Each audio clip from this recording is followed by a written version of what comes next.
Good morning, everyone, and welcome to A Soulful Pause. I'm Josette Diaz with sacredyou.love, and I am bringing you a topic today that some of you may be very familiar with, and it's not something that we normally talk about, and that is complaining. We might complain about other people's complaining, but we don't normally discuss it as how do we resolve complaining.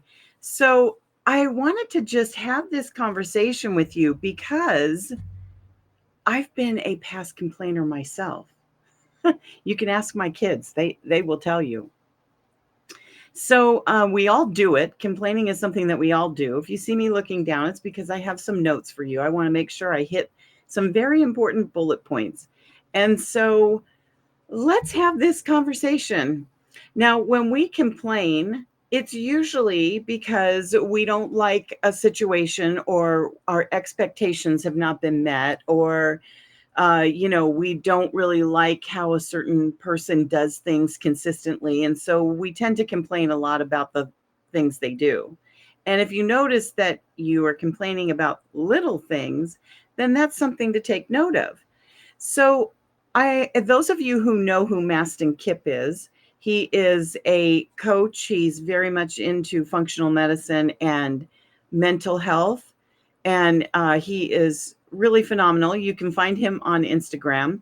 And one of the things that he says, and I agree with this, I love that he brought this out into the open, is that he states that complaining is about unmet needs in disguise. So we complain about something, and yet if we were to step back and take a look at it, what is not being met within ourselves that we find a need to complain? So I'm going to come back to this, but I wanted to mention it because I'd like you to think about that in the background when I give you this information around a study that came out of, it really was an article, and it quotes some studies from Talent Smart EQ, and I'm going to put the link below after we are done talking today, and so you can reference it. So in this article, um, they quote a study that was conducted out of Stanford around complaining, that complaining rewires your brain for negativity. So it's what it does when you complain is it shrinks the hippocampus. Sorry, I'm fumbling around on that. But the hippocampus is where your critical thinking, your problem solving, and your intelligent thought come from. And so it's scary that your hippocampus can shrink from your complaining and the negativity, is because it is the area of the brain that's destroyed by Alzheimer's. So that's something to really think about. That when you're dosing your brain with negative thought and negative commentary and negative feelings, right? Because you have there's a lot of discussion around how you have the thought and then you have the feeling. I really feel that it hits your body a certain way, causes your feeling and your thought. So it can go both ways, I think. Anyways, so if that's happening consistently and you are complaining often, or you find yourself in that space of complaining often, then you could be shrinking your hippocampus. The other thing that's important to note about complaining is that in this study as well, is that your body, oh, this may not be from the study, but your body also puts out extra hormones because complaining is a stress induced activity. You're stressed about whatever it is that you are complaining about.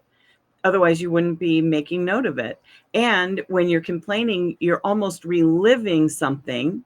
If you break down the complaints, you're reliving something that then is causing you some kind of angst, right? You're either agitated, you're either disappointed, you're aggravated, you feel there's a certain unfairness, maybe, it's all these things, which then when your body then has all this stress, it's releasing more cortisone. And so this then impairs your immune system.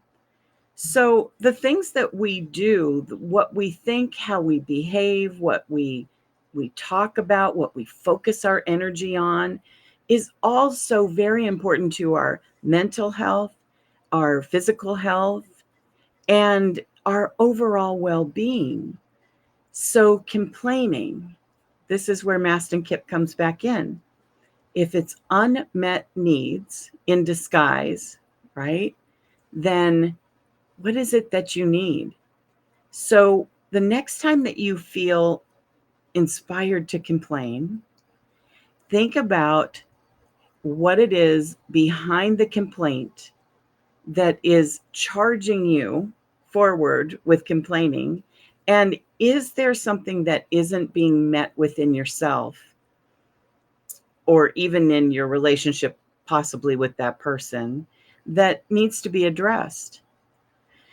So the more that we observe our behavior, the more we are able to start to see these types of things in our lives, and we can become healthier. We can feel better. We have better relationships. We're treating our bodies better. And this is where, a what do I want to say? It's kind of like a really, if you look at self-care, self-care then becomes a much more purposeful thing, because monitoring the way that you speak of others or situations or anything else, if complaining is on the list, then are you really taking care of yourself? So level up on your self-care and look at where you're complaining in your life, where you can lessen that negativity by actually looking at what your needs are and are they being met, and do you need other boundaries, and are there other things happening in your life with whatever it is you're complaining about that needs to be adjusted. So this is where a circle of influence comes in. Like, these are very simple tools: observation, circle of influence. Those are things that are easy for you to do. And they might not seem, super shiny, yet they work. And they work because it allows you to place people in your life where they need to be placed. If you find yourself that your needs aren't being met by the people in your life, and that's what you're complaining about, then you look at your circle of influence. And it doesn't mean you cut people off. That's not what this is about. It's about adjusting where they are placed in your life of importance. And so when you look at, and they can vacillate, right? So if you look at a situation that you're complaining about with a particular person, and you find yourself constantly complaining over every little thing that they do, which happens because when we get aggravated with someone, or we feel like something's going on, and if we really are honest, our needs aren't being met with that relationship, then we need to put that importance of their behavior into perspective. And that's where a circle of influence comes in, because the people that are, they're 100% are in the inner circle, right? They're in that small little dot in the center. And then from there, you have your close friends. You consider them close friends. They may not be people you tell everything to or do all the things with, yet they're close to you. You have a comfort level with them. And so sometimes those that are super close to us, in moments of where our complaining and our needs aren't being met, we put them into that outer circle. So then your focus isn't as intensified. Your expectations release a bit, which expectations is a whole other conversation we'll have at a later date. Yet when you release those expectations a bit and you put them in that close friend or close, relationship category, then you release the expectations a little bit naturally. You have a different expectation of a close friend versus an inner circle friend. So then if it really gets bad and it's continuing to get bad, then you release them out into your acquaintance circle. And these are people that you enjoy, you like them, but they aren't a integral part of your life. And so sometimes our relationships need to make adjustments. And then when the other person, you don't know what they're really going through internally. So we can't assume that it's all about us, right? Because everything is usually about ourselves and our behaviors reflected out in the world. So if you're being disappointed, there could be something going on with the other person that has nothing to do with you.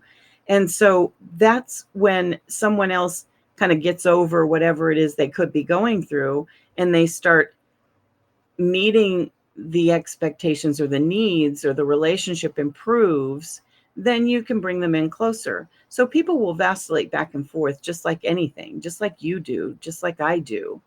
And so using this circle of influence as a way to gauge how much attention you're going to place on the relationship based on your needs being met, the way the relationship is interacting.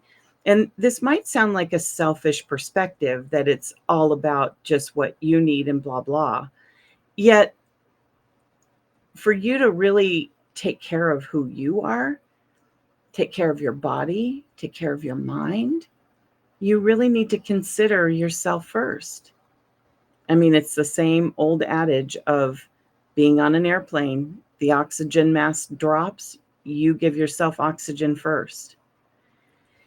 So this isn't meant to like say that, we cut people off. That's not what we do at all. We just allow them to sort of breathe. We allow them to move in and out where they need to be placed in our lives based on whatever might be going on.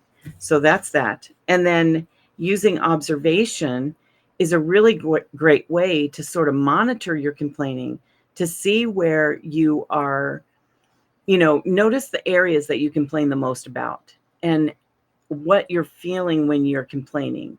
What is it that is triggering the complaint? What is it that you're feeling disengaged in, disappointed in, whatever it is? And then look at your expectations of the situation. What do you expect? Now, when I complain about, let's say I'm at a restaurant, it's an easy one, right? So if I'm at a restaurant and the service is slow, then I may complain about it. Wow, it's really slow today, blah, blah. If I find myself doing that a lot, then what is it that isn't being met within me? Am I maybe it's about myself. Maybe I'm a little annoyed that I can't seem to be on time, or maybe I find myself always rushing. And so, if I'm rushing and someone's slow, then I might take that a little bit personal. And if I really start to look at why and what I'm complaining about, I can start to pinpoint where it is that I feel that my needs aren't being met. So really consider this over the weekend, because it's good for your health. It's good for your mindful, your ability to become more mindful. It's good for your brain. Your brain gets to be happy. And you don't want to wire your brain to be consistently negative, because that isn't good for your mental health. So complaining is kind of a big deal. So think about that this weekend, and really practice being the observer of your life and where you're complaining. You can even keep track of it if that's kind of your thing. If you really love journaling, it's a great way to track what you're complaining about and why, and where your needs not being met. And then in relationships, use the circle of influence to help guide you on where your attention's going. Where does it need to go? And if you're complaining about a particular person in your life, make an adjustment, because it's best for your health. So I hope you enjoyed today's conversation. Have a wonderful weekend, and I will see you next week. All right. Bye, y'all.